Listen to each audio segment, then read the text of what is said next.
안녕하세요. 뻔뻔한 남자친구와 그의 어머니로 인해 파혼하게 된 여성입니다. 저는 홀어머니 밑에서 자랐습니다. 어머니께선 피아노 과외를 하시며 저를 키우셨어요. 아버지는 제가 10살 때 사고로 돌아가셨거든요. 사무실 사람들하고 연말 회식을 하고 오기로 되어 있었는데 아무리 기다려도 아버지가 집에 오지 않으시더랍니다. 어머니 말씀이 평소와 달리 몹시 느낌이 안 좋으시더래요.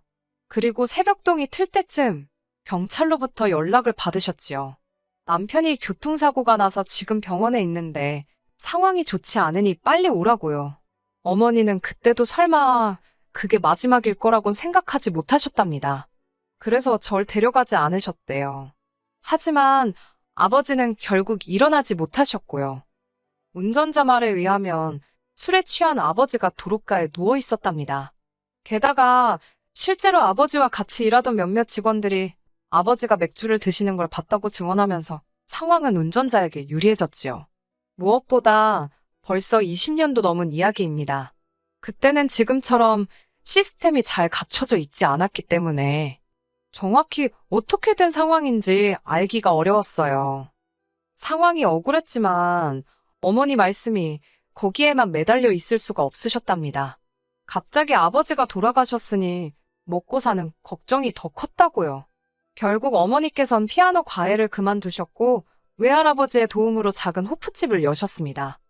재산이 꽤 있으셨던 외조부모님께선 둘째 딸인 어머니를 불쌍히 여겨 어떻게든 도움을 주시려고 했대요. 하지만 이 사실을 눈치챈 이모와 삼촌들이 난리가 났었다네요. 남편 죽은 게 자랑이냐고 재산을 거기다 몰아줄 생각을 하느냐고요. 그랬다간 당신들은 연을 끊겠다고 협박까지 하고 들었으니 외할머니와 외할아버지도 어떻게 달리 방법이 없으셨겠지요. 그나마 두 분이 이모와 삼촌들을 어르고 달래서 어머니께 호프집이라도 해주실 수 있었다고 들었습니다. 그렇다 보니 제가 외가 친척들에게 기댄다는 건 상상하기 어려운 일이었지요. 잘할 수 있을까라는 우려와 달리 호프집은 문전성시를 잃었습니다. 당시 저희 어머니께선 당신만의 특제 소스를 찍어 먹는 꼬치구이를 판매하셨는데 이게 대박을 쳤거든요. 덕분에 10평 남짓으로 시작한 호프집은 금세 2배 이상으로 커졌고 지점도 2개로 늘었습니다. 호프집을 한 지 4년 만에 어머니는 외할아버지에게 받은 도움을 모두 갚으셨고 10년 차에는 집을 사셨어요. 30평대에 새로 지어진 아파트였지요. 그리고 이사를 한 첫날 밤 제가 본 건 혼자 소주를 드시던 어머니의 모습이었습니다. 훌쩍훌쩍 아버지 사진이 든 액자를 앞에 세워두고 혼자 말없이 소주만 들이키셨지요. 그런 어머니께선 정확히 집을 사고 2년 만에 세상을 떠나셨습니다. 장사 준비를 하시다 쓰러지셨는데 몇 시간 만에 발견이 되셨거든요.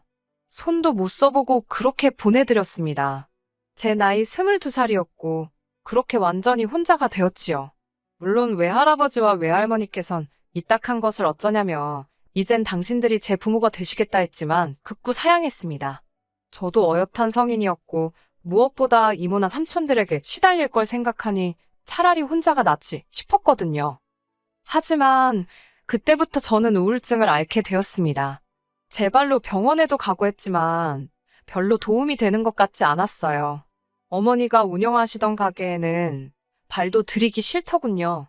어머니의 차가운 마지막이 자꾸 생각이 났으니까요. 결국 어거지로 반년을 끌고 오다가 전부 다 정리했습니다. 그 사이에 저는 대학도 졸업했어요. 어머니가 돌아가신 해부터 성적 관리가 전혀 안 돼서 취업은 물 건너간 상황이었습니다. 그리고 취업을 한다고 해도 이 상태로 일을 제대로 할 수 있을 것 같지도 않았고요.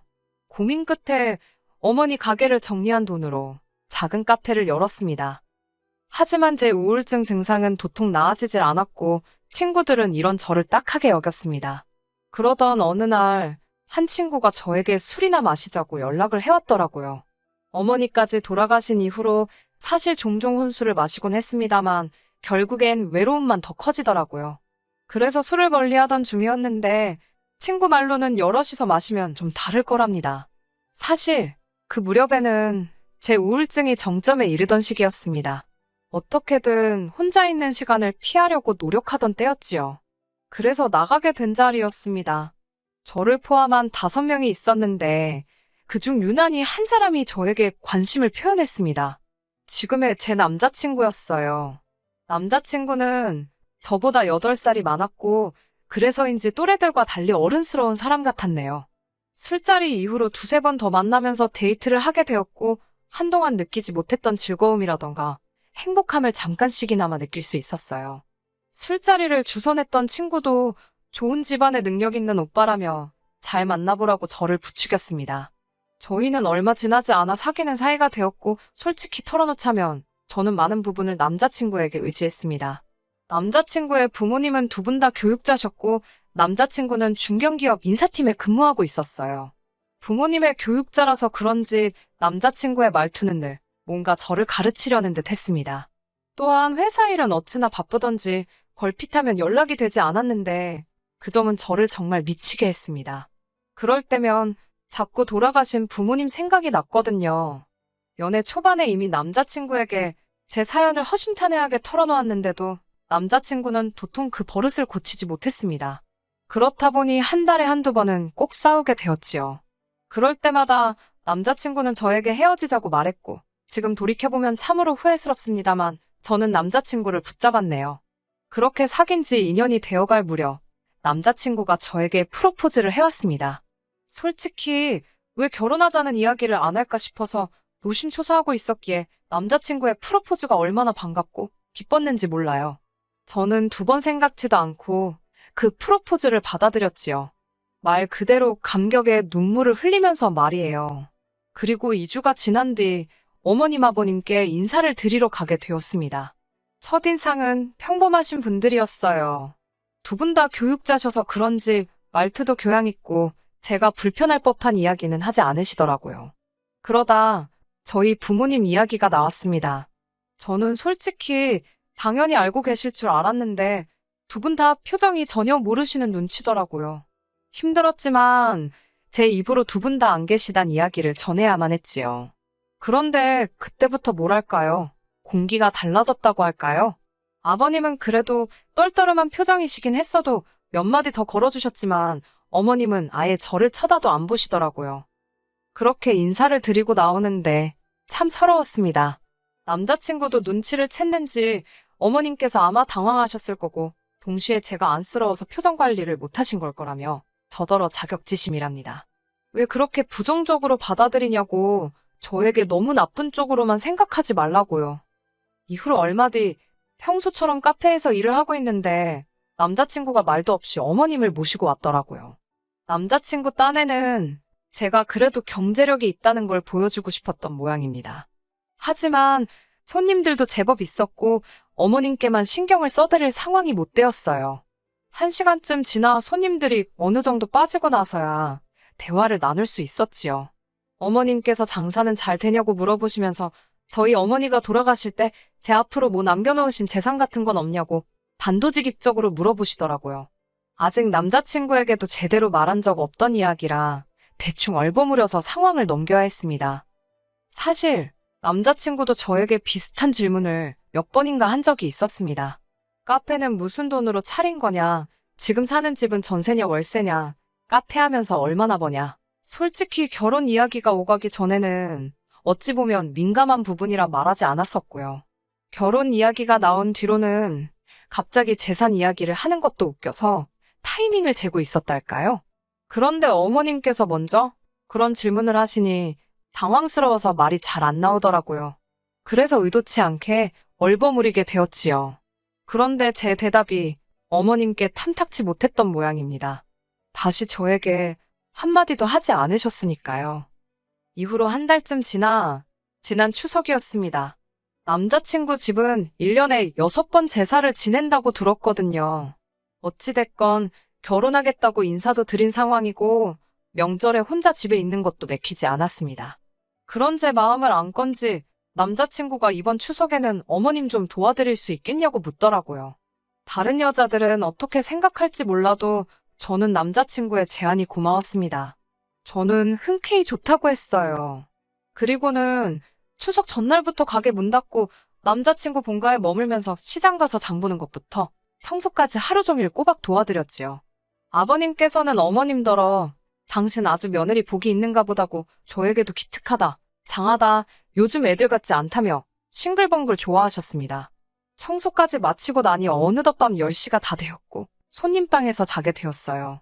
그런데 다음날 어머님께서 저더러 아침 먹었으면 슬슬 집에 가라고 하시더군요.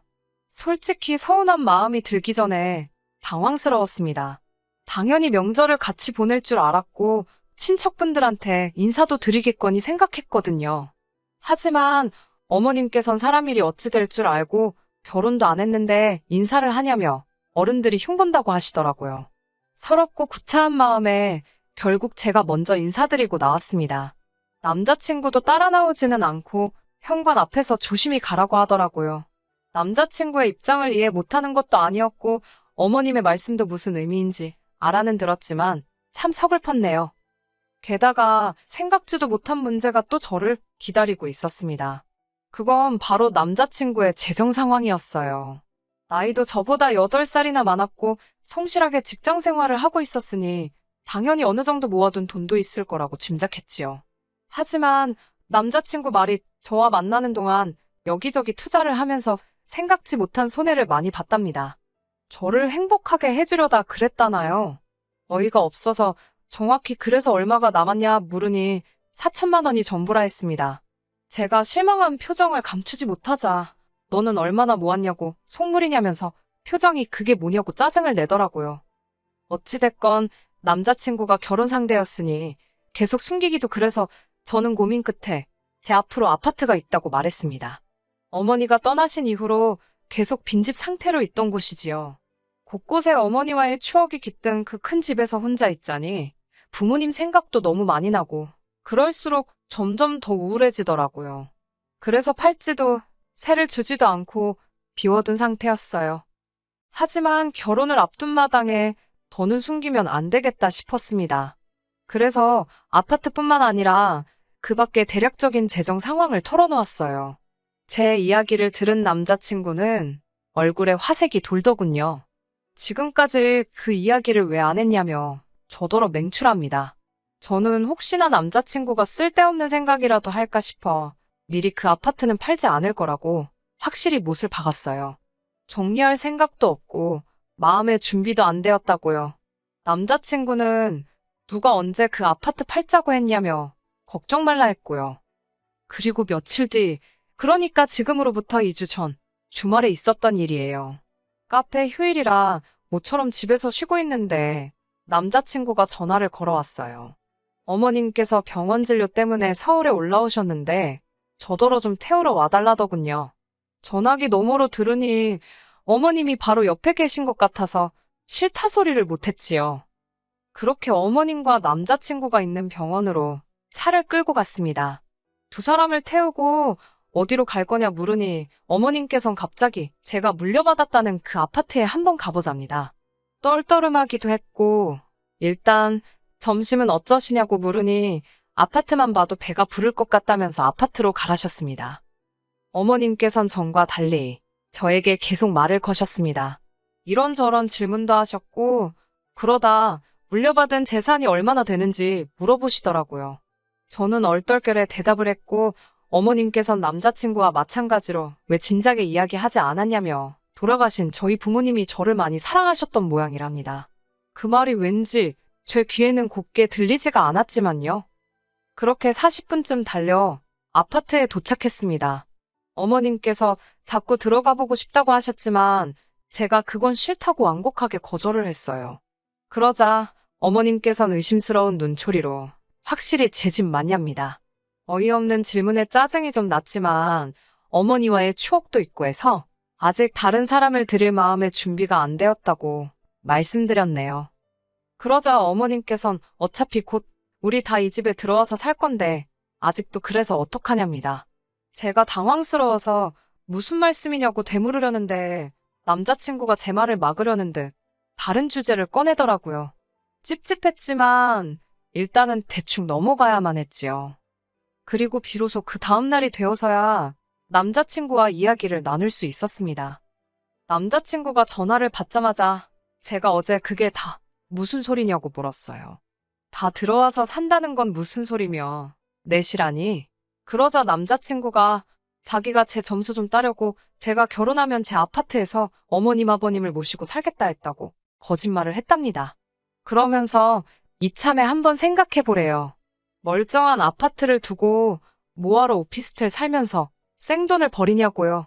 그리고 어머님 아버님 두 분 다 이제껏 아파트에서 한 번도 살아본 적이 없으시다며 너무 좋아하실 거랍니다. 남자친구가 떠드는 소리를 듣고 있는데 제 마음이 엄청난 속도로 차갑게 식으면서 동시에 냉정해지더라고요. 갑자기 제가 물려받은 게 있다는 이야기를 듣고 다정해지신 어머님이 솔직히 어이가 없었고 자기 멋대로 거짓말을 해놓고선 절 설득하려 드는 남자친구도 한심해 보였지요. 저는 남자친구에게 이렇게까지 해서 할 결혼인지 모르겠다고 다시 생각해보자 했습니다. 그러자 남자친구는 자기가 판을 다 깔아놨는데 뭐가 문제냐고 따지더군요. 비로소 당당히 허락받고 결혼할 수 있게 되었는데 저더러 정신 차리라나요. 저는 지금 아주 멀쩡하다고 진심으로 헤어지자 했네요. 남자친구는 어이가 없다며 못 들은 걸로 하겠답니다. 그러면서 저더러 어머님 입장에서 생각해 보래요. 아들 다 키워놨더니 부모도 없는 여자랑 결혼하겠다고 드는데 속이 안 상하겠냐고요. 그래도 이제나마 다행히 어머님 아버님께서 속상한 마음은 접고 저를 받아주신다는데 왜 고마운 줄을 모르냐며. 고맙긴 개뿔 뭐가 고맙냐 했습니다. 막말로 내가 지금 팔려가는 거냐고 돈 앞에 아무리 장사 없다지만 사람 그렇게 무시하실 때는 언제고 어제는 하루 종일 웃으시느라 광대뼈가 내려오질 않더라고 써붙였어요. 그리고는 더 말하기도 싫다고 내가 눈이 삐었던 것 같다고 전부 없던 이야기로 하자 했네요. 그러자 남자친구가 저더러 후회 안 하냐입니다. 이렇게 지금 가면 자기 부모님한테 다 말씀드릴 거고 그러면 자기랑 영영 결혼 못할지도 모른다길래 그러라 했습니다. 너랑 결혼하고 싶은 생각 이젠 쥐씨할 만큼도 없다고요. 더 어이가 없던 건 그 다음 날이었습니다. 어머님께서 연락도 없이 제 카페로 찾아오셨더라고요. 헤어지자 그랬다며 저더러 갑자기 그러는 이유가 뭐냐입니다. 솔직하게 말씀드렸어요. 모시고 살 생각도 없었고 그 아파트는 계속 비워둘 거라고요. 제 마음 힘든 날 가서 쉬는 그런 곳이라고요. 그러자 어머님께선 조근조근한 말투로 제 생각이 얼마나 어리석고 비경제적인지 설명을 하시기 시작하셨습니다. 어른이 말씀하시니 예의상 처음엔 듣고 있었지만 결국 아들 간수나 잘하시라고 했네요. 알고 계신지 모르겠지만 다 말아먹고 꼴랑 사천 들고 여자한테 결혼하자는 사람이라고요.